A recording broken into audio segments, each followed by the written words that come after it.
Corona के चूंकि मामले तेजी के साथ बढ़ रहे हैं, ये मामले इसलिए लोगों को अब डरा रहे हैं क्योंकि बंगाल चुनाव में कोरोना से मिले जख्मों को देश ने देखा था। अब यूपी, पंजाब समेत 5 राज्यों में चुनाव है, तो वहां कोरोना का खतरा और भी डरा रहा है। फिर भी रैली पर रैली हो रही हैं और चुनाव आयोग अब जाकर जागा है। तो सवाल है कि चुनाव आयोग के जागरण से क्या हालात बदलेंगे? आप देखिए हमारी एक्सक्लूसिव रिपोर्ट।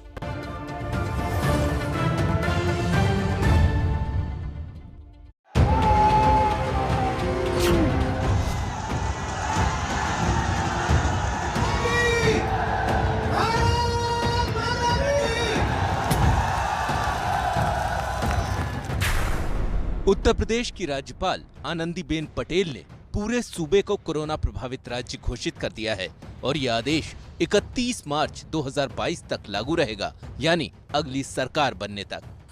कोविड के प्रकरण बढ़ने शुरू हुए हैं, इसलिए जो एपिडेमिक्स एक्ट है सेंटर का और स्टेट का, इन दोनों की अवधि को बढ़ा करके 31 मार्च 2022 तक कर दिया गया है। रात के अंधेरे में कोरोना से लड़ने की पूरी तैयारी प्रशासन ने कर ली है। नाइट कर्फ्यू है, लेकिन लगता है कि प्रशासन ने कोरोना को एक खास जीव की तरह समझ दिया है, जिसे बस रात के अंधेरे में दिखता है, दिन के उजाले में नहीं। तभी तो रात में पाबंदी है, दिन में रैलियों की खुली छूट है। शायद यूपी का प्रशासन मानकर चल रहा है कि जहां रैली हो रही है वो मैदान कोरोना फ्री है, जहां रोड शो चल रहा है वो सड़क और गली कोरोना फ्री है।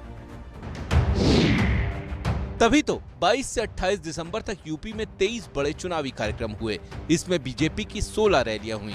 अखिलेश क्वारंटीन थे, लिहाजा एक ही रोड शो उन्होंने किया और इस रोड शो के दौरान कई छोटी सभाएं की। बीएसपी नेता सतीश चंद्र मिश्र ने 6 रैलियां यूपी में की।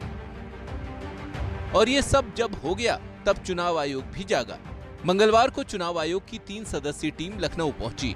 पूरे जिले के जिलाधिकारियों, पुलिस कोतवाल और आला अधिकारियों को बैठक के लिए बुलाया और चुनाव से पहले हालात कैसे हैं इसका जायजा लिया। पिछले कई दिनों से एबीपी न्यूज इस बड़े खतरे को लेकर चेता रहा है। यूपी को कोरोना प्रभावित राज्य घोषित करना हमारी बात को साबित करता है, लेकिन प्रदेश भर में चुनावी कार्यक्रम बदस्तूर जारी हैं। ऐसे में चुनाव आयोग की टीम से जब नेता मिलकर बाहर निकले और उनसे सवाल किया गया तो कोई भी चुनाव टालने के मूड में नजर नहीं आया।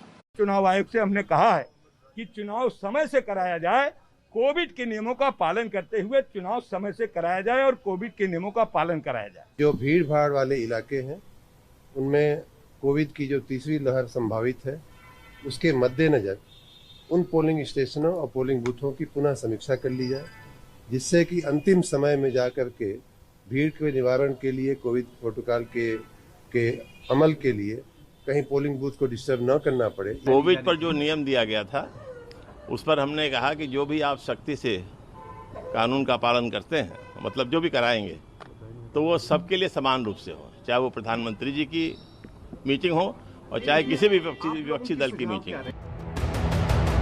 चुनाव लोकतंत्र की बुनियाद में है, लेकिन जब बात जान पर आ जाए तो चुनाव टले या न टले, रैलियां तो रुक ही सकती हैं। तो सवाल है कि चुनाव आयोग क्या अधिसूचना का इंतजार करेगा या अभी से कोई पहल कर सकता है? जवाब जानकारों से सुनिए। इलेक्शन कमीशन को चाहिए कि आज ही इलेक्शन अनाउंस कर दे और रैलियों को बैन कर दे, क्योंकि खुद अपनी मर्जी से हम बैन नहीं करेंगे, जब ऊपर से डंडा आ जाएगा तब बैन करेंगे। ये क्या लॉजिक है, मुझे तो समझ में नहीं आती। मेरा मानना है कि चुनाव आयोग ने पहले से ही काफी देर कर दी है। कोरोना के खतरे को ध्यान में रखते हुए चुनाव लड़ने की प्रक्रिया और चुनाव मुहिम चलाने की प्रक्रिया में उसे पहले से ही कुछ संशोधन करने चाहिए थे और एक ऐसा मॉडल बनाना चाहिए था जो कि कोरोना प्रभावित इलाकों में लागू किया जाता। खासतौर से अगर मान लो पूरे देश में कोरोना की लहर आई हुई है, किसी प्रदेश में खासतौर से कोरोना की लहर आई हुई है या कोई और महामारी है, तो ऐसे मौके पर चुनाव कैसे लड़ा जाए, जनता की गोलबंदी कैसे हो, प्रत्याशी लोगों से अपना संपर्क कैसे करें, रैलियां कैसे हों, जो रोड शो होते हैं वो कैसे हों, भाषण कैसे हों। जब तक चुनावों की तारीख नहीं आती तब तक रैली पर रोक प्रशासन का काम है, लेकिन प्रशासनिक अधिकारियों से न कुछ करते बन रहा है न कहते, क्योंकि कोरोना प्रोटोकॉल लागू करवाएं तो नेता नाराज और नहीं करवाएं तो कोरोना विस्फोट की फांस। वर्तमान में जो दिशा निर्देश हैं इलेक्शन कमीशन ऑफ इंडिया के, साथ ही साथ गवर्नमेंट के, इसका अक्षर से अनुपालन किया जा रहा है। जैसे कि अगर कोई ओपन स्पेस है तो हाफ दी कैपेसिटी का है, और साथ ही साथ मास्किंग को अनिवार्य किया गया है। तो इसी चीज़ को इन्फोर्स किया जा रहा है जो कि गाइडलाइंस के अंतर्गत है। सवाल ये है कि अब चुनाव आयोग क्या करेगा? चुनाव आयोग की टीम दिल्ली लौट जाएगी या चुनाव से पहले ऐसा माहौल बनाने में मदद करेगी जिससे चुनावों पर कोरोना का काला साया न पड़े?